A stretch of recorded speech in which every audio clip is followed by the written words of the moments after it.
Assalamualaikum warahmatullahi wabarakatuh.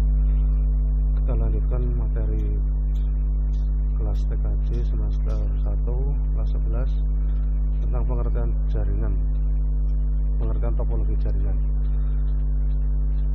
Topologi adalah suatu teknik atau cara untuk menghubungkan komputer yang satu dengan komputer yang lain yang merangkai menjadi sebuah jaringan, di mana penggunaan topologi jaringan didasarkan pada biaya, kecepatan akses data, ukuran maupun tingkat konektivitas yang akan mengurangi kualitas maupun efisiensi suatu jaringan. Jadi pada intinya topologi jaringan adalah teknik atau cara untuk menghubungkan komputer dengan komputer yang lain.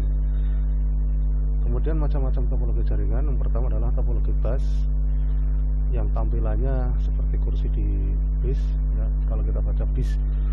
Jenis topologi bus ini menggunakan kabel tunggal. Seluruh komputer saling berhubungan secara langsung, hanya menggunakan satu kabel saja.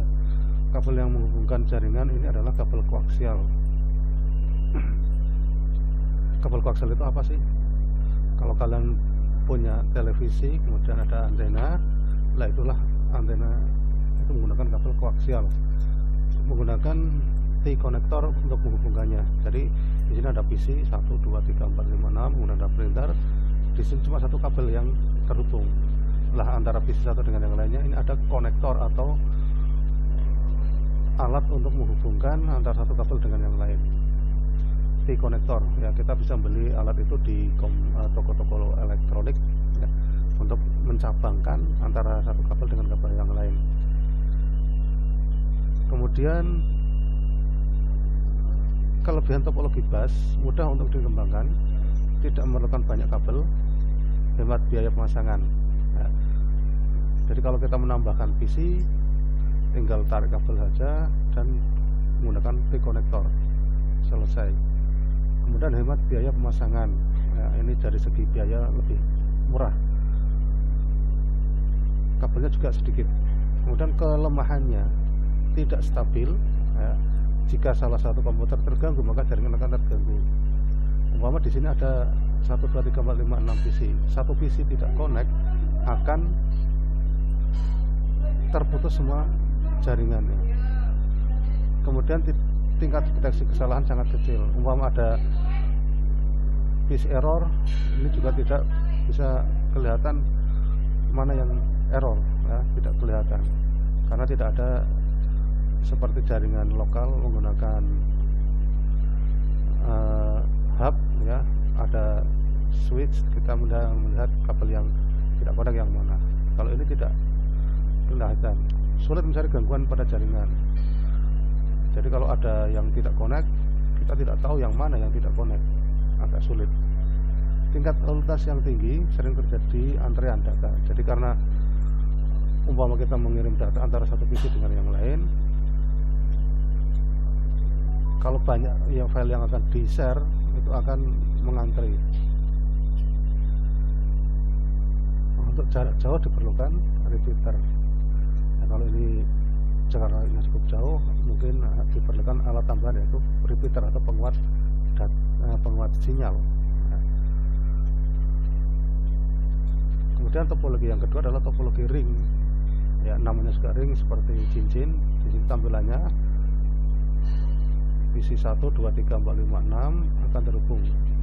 Urusan penataan itu tidak harus seperti cincin ya, ini cuma untuk memudahkan nama saja. Jadi penempatannya antar satu PC 2, 3, 4, 5, 6 ini saling terhubung semua. 1 ke 2, 2 ke 3, 3 ke 4, 4 ke 5, 5 ke 6, 6 ke 1, kembali lagi ke awal. Jenis topologi ring ini seluruh komputer dihubungkan menjadi satu membentuk lingkaran atau ring yang tertutup dan dibantu oleh token. Token ini berisi informasi yang berasal dari komputer sumber yang akan memeriksa apakah informasi tersebut digunakan oleh titik yang bersangkutan. Jika ada, maka token akan memberikan data yang diminta oleh titik jaringan dan menuju ke titik berikutnya. Seluruh komputer akan menerima setiap sinyal informasi yang mengalir. Informasi akan diterima jika memang sudah sesuai dengan alamat yang dituju, dan sinyal akan diabaikan jika bukan merupakan alamat sendirinya. Dengan kata lain, mesin akan berlanjut terus sehingga sinyal dapat diterima di tujuan. Jadi umpama ini komputer sumber nomor 1 ini, dan akan mengirimkan data ke komputer 2. Nah, ke komputer 2 ini akan memerlukan token. Kalau ini tokennya diterima, ya dia akan menerima data dan seterusnya sampai ke komputer yang terakhir. Kelebihannya tidak menggunakan banyak kabel, sama seperti bus. Tingkat kerumitan pemasangan lebih rendah, mudah instalasinya atau pemasangannya. Jika terjadi, tidak akan terjadi tabrakan data dan mudah dirancang. Nah, ini simple ya, tampilannya juga simple. Intinya dari komputer 1 ke 2, 2 ke 3, 3 ke 4, 4 ke 5, 5 ke 6, 6 kembali ke 1 lagi atau tertutup. Kekurangannya peka kesalahan jaringan, sulit untuk dikembangkan ya, tidak bisa nambah komputer lagi, hanya segitu saja. Jika salah titik terganggu, maka seluruh komunikasi dapat terganggu. Umpama ada PC yang tidak connect di komputer 2, ketiga pun tidak bisa connect lagi, apalagi keempat dan seterusnya. Sampai sini dulu topologi jaringan. Kita bahas dua jaringan, yaitu topologi bus dan topologi ring. Selamat belajar, salam sehat, assalamualaikum warahmatullahi wabarakatuh.